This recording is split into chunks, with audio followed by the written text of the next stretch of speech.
Selamat hari Minggu buat kita seluruhnya. Firman Tuhan yang menjadi kita laudi sesuai dengan amanah kita KBP tertulis dalam Mazmur 25 ayat 1 sampai ayat 10. Saya membacanya untuk kita dan kita mengikutinya dalam hati kita masing-masing. Mazmur 25 ayat 1 sampai ayat 10. Doa mohon ampun dan perlindungan dari Daud. Kepadamu ya Tuhan kuangkat jiwaku, Allahku, kepadamu aku percaya. Janganlah kiranya aku mendapat malu, janganlah musuh-musuhku berdiri atas aku. Ya, semua orang-orang menantikan engkau takkan mendapat malu. Yang mendapat malu ialah mereka yang berbuat khianat dengan tidak ada alasannya. Beritahukanlah jalan-jalanmu kepadaku ya Tuhan, tunjukkanlah itu kepadaku. Bawalah aku berjalan dalam kebenaran-Mu dan ajarlah aku, sebab Engkau Allah yang menyelamatkan aku. Engkau menanti-nantikan sepanjang hari. Ingatlah segala rahmat-Mu dan kasih setia-Mu ya Tuhan, sebab semuanya itu sudah ada sejak purbakala. Dosa-dosaku pada waktu muda dan pelanggaranku janganlah Kau ingat. Tetapi ingatlah kepadaku sesuai dengan kasih setia-Mu, oleh karena kebaikan-Mu ya Tuhan. Tuhan itu baik dan benar, sebab itu Ia menunjukkan jalan kepada orang yang sesat. Ia membimbing orang-orang yang rendah hati menurut hukum, dan Ia mengajarkan jalan-jalannya kepada orang yang rendah hati.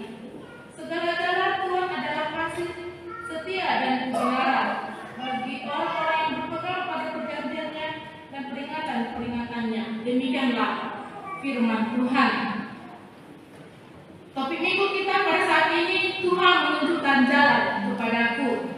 Bapak Ibu saudara-saudara yang dikasihi Tuhan Yesus Kristus, teringat tentang jalan, tentang teman saya bercerita tentang pengalaman saya pertama kali ketika ke Perawang ini. Saya hendak ke Pekanbaru. Saya tidak tahu jalan menuju ke sana. Karena itu saya memakai Google Maps atau GPS. Setelah saya mengikuti arahan-arahan yang disebutkan Google Maps itu, katanya 100 meter belok ke kiri, kemudian belok ke kanan. Setelah saya ikuti, ternyata saya tidak membawa ke tempat yang saya tuju, melainkan saya salah arah. Ketika saat itu saya bingung. Saya sudah menggunakan GPS ini, berarti dia akan membawa saya ke jalan yang saya tuju dengan benar. Tetapi apa yang terjadi? Saya salah dibawa, saya dibawa ke tempat di mana sawit-sawit semua cuma belukar dan penuh dengan tanah liat dan segala macamnya. Saya menunggu-nunggu orang untuk lewat dari tempat saya tersebut. Saya takut karena sudah semakin gelap. Kayak mana nanti aku ini? Dan setelah berapa lama saya menunggu untuk orang lewat, kemudian adalah ibu-ibu. Dia bertanya kepada saya, mau kemana Inang katanya? Oh, aku mau ke Pekanbaru. Aku pakai Google Maps, saya dibawa ke tempat ini katanya. Oh, salah di jalan ini, ini ke ladang-ladang ini katanya. Kemudian Inang itu mengarahkan jalan, barulah saya sampai kepada tujuan saya. Bapak Ibu saudara-saudara yang dikasih dalam Tuhan Yesus Kristus, sesuatu yang diciptakan oleh manusia tidak 100% itu akurat. Apalagi kita mengandalkan GPS kalau kita berpergian. Walaupun dikatakan dan jangan bersenari algoritma sesat katanya di dalamnya, tetapi terkadang Google Maps yang kita pakai itu yang buatan manusia itu tidak 100% itu akurat untuk menunjukkan jalan kepada kita. Tetapi jalan yang diberikan Allah kepada kita itu 100% akurat membawa kita kepada jalan yang benar. Berikut ini menuliskan bagaimana Raja Daud meminta pertolongan dan jalan kepada Tuhan. Ia sedang dikejar-kejar oleh musuhnya. Dapat kita baca di ayat 4. Ia meminta agar Allah memberitahukan jalan-jalannya. Bagaimana kondisi seseorang yang dikejar-kejar oleh musuh? Mungkin kalau ada musuh tak, mau jumpa kita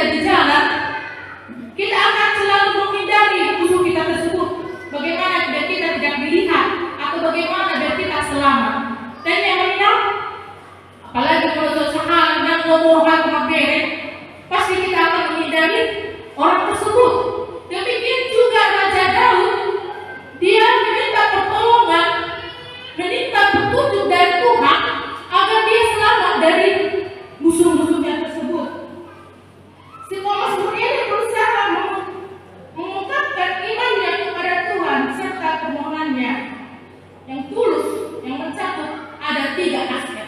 Yang pertama, ia mengangkat jiwanya kepada Tuhan untuk berdoa, yang akhirnya masuk memohon perhatian dari Tuhan atas segala yang dia alami. Kalau sesuatu yang kita alami, mungkin ada perundungan kita, atau ada teman kita untuk bercerita, yang kita yakini dia akan bisa menjaga rahasia kita tersebut. Demikian juga Raja Daud, dia berdoa kepada Tuhan untuk meminta perhatian Tuhan kepadanya ketika dia mengalami kesulitan saat dikejar-kejar oleh musuh. Kemudian juga dia menyerahkan sepenuhnya kepada Tuhan dengan keyakinan bahwa ia tidak mungkin dipermalukan oleh musuh-musuhnya, sebab Tuhanlah yang menjadi pembelanya. Di sini di mana Daud menyerahkan hidupnya kepada Tuhan, dia berharap berkeyakinan bahwa Tuhan itu akan membela dia di tengah-tengah musuhnya. Soalnya kita kalau menghadapi suatu persoalan atau bagian hukum, mungkin kita akan mencari teman kita untuk membela kita, mencari teman kita untuk melindungi kita. Ketika ada suatu peristiwa, untuk biar ada pembela kita atau yang membantu kita, pasti dulu doakan. Soalnya dari Daud, dia mencari Tuhan untuk membela dia. Namun ketika dia melewati masa-masa sulitnya, yang ketiga dia menantikan Tuhan sedemikian rupa dengan pengharapan bahwa janji Tuhan akan digenapi. Kata menanti ini ada 3 kali disebutkan di ayat tersebut, di ayat 3, di ayat 5, dan di ayat 21. Berarti ada di sana kepastian yang akan diharapkan. Kembali kepada Raja Daud, kita bisa melihat pribadi Daud yang begitu dekat dengan Allah. Namun walaupun demikian, ketika dia mengalami dikejar-kejar musuh, dia selalu mengandalkan Tuhan dalam kehidupannya. Ketika dia melawan Goliat, kita tahu Daud itu, kalau kita baca Alkitab ini adalah seorang yang kecil, sedangkan Goliat itu orang yang besar. Tetapi dengan penyertaan Tuhan dia mampu mengalahkan Goliat tersebut, orang Filistin. Kemudian juga dengan penyertaan Tuhan juga ia bisa mengalahkan Saul.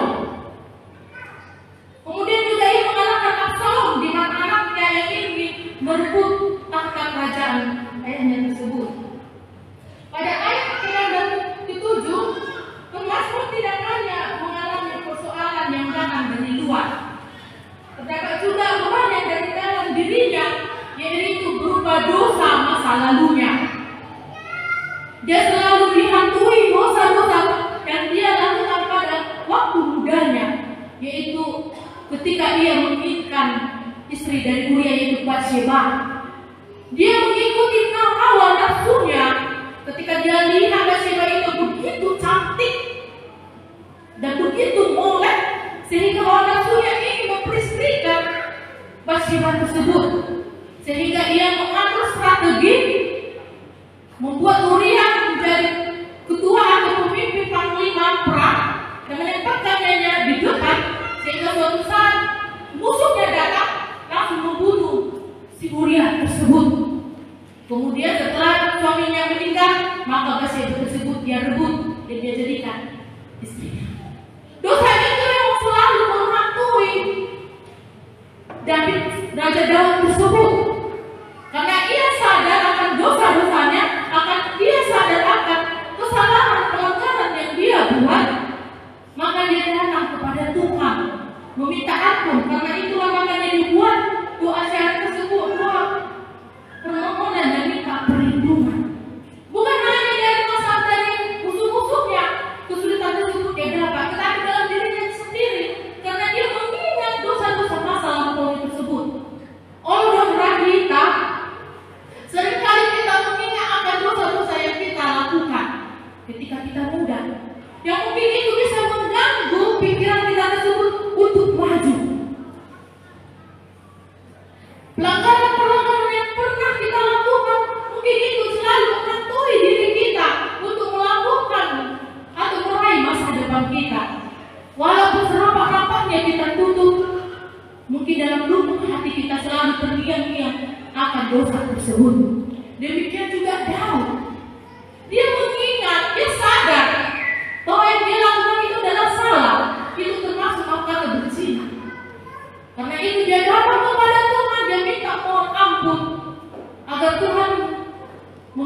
dia. Karena itu dikatakan di ayat 7, janganlah kau ingat akan dosa-dosa. Dan kemudian ingatlah akan rahmatmu. Di situ ada dua kata yang bertolak belakang. Yang pertama, janganlah ingat. Dimaksudkan di sini janganlah ingat adalah dosa-dosa yang pernah ia lakukan.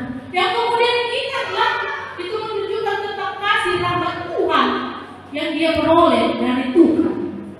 Saudara-saudara yang dikasihi Tuhan Yesus Kristus, dalam berkeyakinan bahwa Tuhan akan mengampuni dosa dan pelanggaran tersebut. Karena dosanya itu ia merasa Allah tidak hadir dalam dirinya, dan dia merasa bahwa musuh-musuhnya tersebut mengolok-olok dia.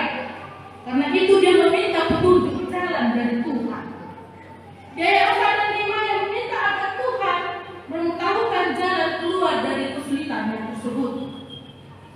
Ketika kita juga mengalami kesulitan, jangan kita mengandalkan diri kita sendiri. Kita tahu bahwa Daud adalah orang yang berpengetahuan, orang yang pintar dan orang yang bijaksana. Tetapi dia tidak mengandalkan dirinya sendiri. Dia ingat bahwa Tuhan mempunyai pengetahuan yang lebih dari dia. Karena itu dia meminta pengetahuan, dia minta jalan keluar dari Tuhan. Dia telah berkuasa memuluskan sifat Allah yang baik dan benar. Dengan keyakinan Tuhan akan menuntunnya kembali pulang ke jalan yang benar. Di ayat 9 dan 10 kita dapat melihat Mazmur menuliskan pengajaran Allah, siapa yang mau dipimpin dan berseru dengan permohonan dengan kerendahan hati, Tuhan akan menepati janjinya.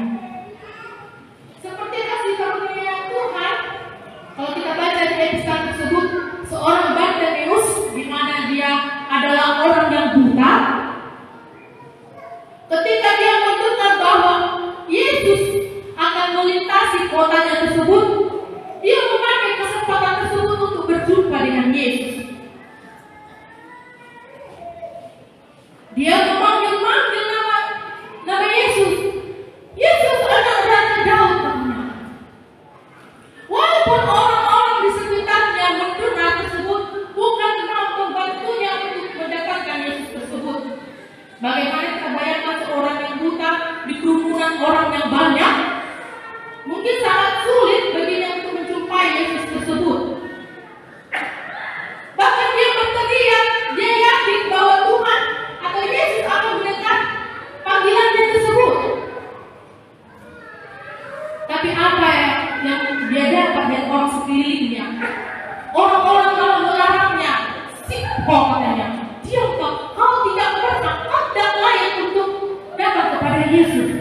Karena kita tahu orang-orang Yahudi, orang-orang yang cacat, yatim piatu, dan lain sebagainya itu tidak masuk dalam golongan mereka. Orang-orang seperti ini tidak layak untuk bertemu dengan Yesus. Karena itu orang-orang sekelilingnya melarang Bartimeus untuk bertemu dengan Yesus. Namun Yesus melihat kegigihan si Bartimeus tersebut. Semakin dia dilarang, semakin dia kuatkan suaranya untuk bertemu dengan Yesus. Karena itu ketika Yesus berjalan, dia berhenti dan menyuruh murid-muridnya untuk memanggil dia, sehingga Bartimeus meninggalkan jubahnya dan menjumpai Yesus.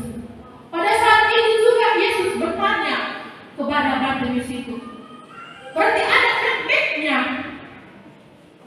Yesus bergerak hatinya untuk membantu Bartimeus tersebut, bukan seperti orang-orang yang ada sekelilingnya malah menjauhkan dia dari Yesus tersebut. Dia bertanya, apa yang kau inginkan dari saya? Bartimeus menjawab, rabuni aku supaya aku bisa melihat. Yesus melihat iman Bartimeus tersebut. Dia yakin bahwa Yesus itu akan bisa memampukan dia melihat kembali. Mujizat terjadi dalam diri Bartimeus. Dia bisa kembali melihat. Dia melihat rupa Allah tersebut. Dia melihat rupa Yesus dia menjadi pengikut Yesus.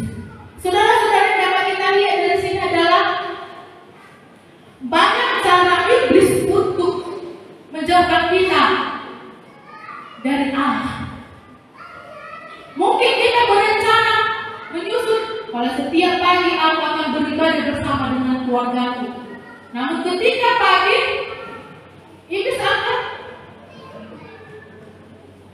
menjauhkan tersebut. Ada saja nanti alasan-alasan untuk membuat kita tidak berdoa kepada Tuhan. Ketika kita ingin berbuat sesuatu yang baik kepada saudara kita, iblis akan mencegahnya. Dah ada gunanya cipolan kubaiki na. Dah ada gunanya au berjutu halak ni. Saudara putri, yakinlah apa yang kau tabur itu akan engkau tuai.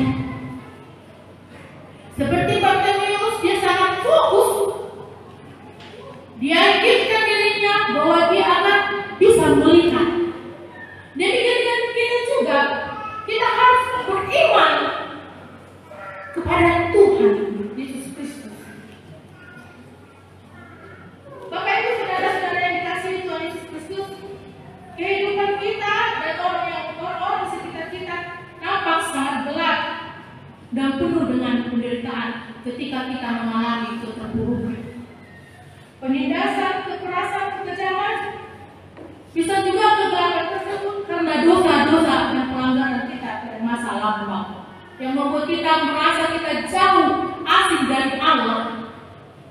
Tetapi melalui perikop ini, kasih ini kita diajak Mazmur bagaimana kita mengaku dosa-dosa kita dan pelanggaran-pelanggaran kita kepada Tuhan. Ketika kita mengalami kesulitan, yakinlah Tuhan akan berikan jalan kepada kita. Suatu ketika kita menyusun program-program kita atau sesuatu yang membuat kita untuk maju, kalau program kita atau kegiatan kita tersebut gagal, itu adalah rencana Allah untuk membangun strategi yang lebih bagus lagi, bukan menjadi pesimis. Kalau kita memberi kepada saudara kita yang terbaik, itu bukanlah hal yang sia-sia, tetapi kita yakin kita akan juga menerima yang terbaik dari Allah. Ketika pergumulan-pergumulan hidup kita, ketika keluarga kita ditinggalkan, ladang kita hancur dan sebagainya karena dilanda banjir, orang yang kita kasihi ditinggalkan kita, yang membuat kita merasa gelap, yang membuat kita merasa menderita, merasa diri kita hampa. Tetapi ingatlah, semua itu adalah izin dari Tuhan. Ingin Tuhan melihat bagaimana engkau sabarnya, bagaimana engkau memohon, bagaimana melihat doa-doamu yang tidak akan putus. Kadang-kadang kita juga menilai bahwa kasih karunia keselamatan itu hanya berupa pengampunan dosa. Kita juga merasakan bahwa Tuhan selalu melindungi kita dari musuh-musuh kita. Jika kita ditemani dan disertai oleh Tuhan, kita akan terbebas dari rasa kesendirian, dihianati, terbebani dan hal yang membuat kita menderita. Minggu ini adalah minggu infokabit, yang artinya bila ia berseru, aku akan menjawab. Serukanlah kepada Tuhan setiap persoalanmu dan doa-doamu yang tiada putus-putusnya. Karena minggu depan kita akan memasuki masa kasyur, di mana kita mengenang penderitaan sengsara Yesus untuk menebus dosa-dosa kita. Karena itu, mari kita serahkan hidup kita dalam tangan pengasihan Tuhan. Segala ragam kesulitan yang kita hadapi, Tuhan akan berikan jalan. Kalau kita mengandalkan Tuhan seperti si Daud tadi, dia mengandalkan Tuhan, dia beriman kepada Tuhan, masa dia dikejar-kejar oleh musuhnya, Tuhan memberikan jalan. Apalagi kita anak-anak yang dia kasih, tiada masalah yang dapat tidak terselesaikan. Kalau kita mengandalkan Tuhan dan tidak kita simpan semua problema-problema kita di dalam diri kita sendiri, Tuhan akan berserta membantu kita. Amin.